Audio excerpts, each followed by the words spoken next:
ഇതിലൊരു ലോബി എന്ന് മാത്രമല്ല, അതിനകത്തൊരു വളരെ കേന്ദ്രീകൃത സ്വഭാവത്തോടുകൂടി ഇരുന്ന് 10-50 പേരെ ജോലിക്ക് വെച്ച് ഈ പണി ചെയ്യുകയും പുറത്തുനിന്ന് കാണുമ്പോൾ നല്ലൊരു സോഫ്റ്റ്വെയർ ഫേമൊക്കെ ആയിട്ട് തോന്നും. ഇപ്പോൾ ഗാസിയാബാദിൽ നമ്മൾ പിടിച്ചു, ഗുർഗാവിൽ പിടിച്ചു, ഹൈദരാബാദിൽ പിടിച്ചു, അങ്ങനെ പല സ്ഥലത്തും പോകുമ്പോൾ അത് വലിയ സ്ഥാപനമായിട്ടാണ് കാണുമ്പോൾ. ഒരു വലിയ സോഫ്റ്റ്വെയർ ഫേം, ഒരു സ്റ്റാർട്ടപ്പ് എന്നൊക്കെയുള്ള രീതിയിലാണ് അവർ ചെയ്യുന്ന പണി. ഇതായിരിക്കും അല്ല, വലിയ ശിക്ഷയൊക്കെ പറഞ്ഞിട്ടുണ്ട്. നമ്മൾ 7 വർഷത്തിൽ കൂടുതൽ ശിക്ഷയുള്ള ഗ്രേവ് ക്രൈം തന്നെയാണ് ഇതെല്ലാം. അപ്പം അതിനൊന്നും കുഴപ്പമില്ല. പക്ഷേ എന്താണെന്ന് വെച്ച് കഴിഞ്ഞാൽ, ഇത് ഇവർ മുമ്പോട്ട് വന്ന് ഇവരെ പിടിക്കപ്പെടാനും അതിൽ നിന്ന് പണം തിരിച്ച് റിക്കവർ ചെയ്തെടുക്കാനുമുള്ള അധ്വാനമാണ് വലിയ അധ്വാനം എന്ന് പറയുന്നത്. അല്ല, തടസ്സമൊന്നുമില്ല. നമ്മൾ ഈ പറഞ്ഞ കാര്യം നമ്മളോട് കൃത്യസമയത്ത് സഹകരിക്കുക എന്നുള്ളതാണ് ഏറ്റവും പ്രധാനം.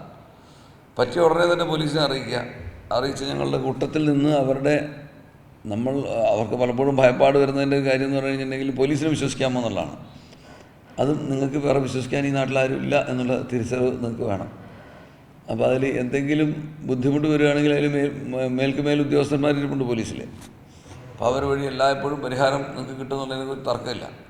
പക്ഷേ ഇവരുമായിട്ട് മുമ്പോട്ട് പോയാൽ ഇവർ യഥാർത്ഥത്തിൽ വളരെ ക്രിമിനൽ സ്വഭാവമുള്ള, പണം ഏത് രീതിയിലും തട്ടിക്കൊണ്ടു പോകുന്നതിൽ തെറ്റില്ല എന്ന് കരുതുന്ന ഒരു വിഭാഗം ആൾക്കാരാണ്.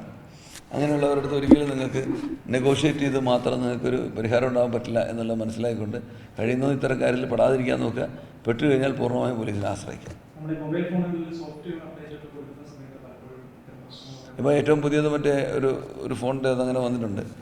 അപ്പോൾ അതിലും ജാഗ്രത വേണം. അത് ഏത് ആപ്പാണ്, അതിൻ്റെ സെക്യൂരിറ്റി എങ്ങനെയാണ് എന്നുള്ളത് നമ്മൾ ചെക്ക് ചെയ്യണം.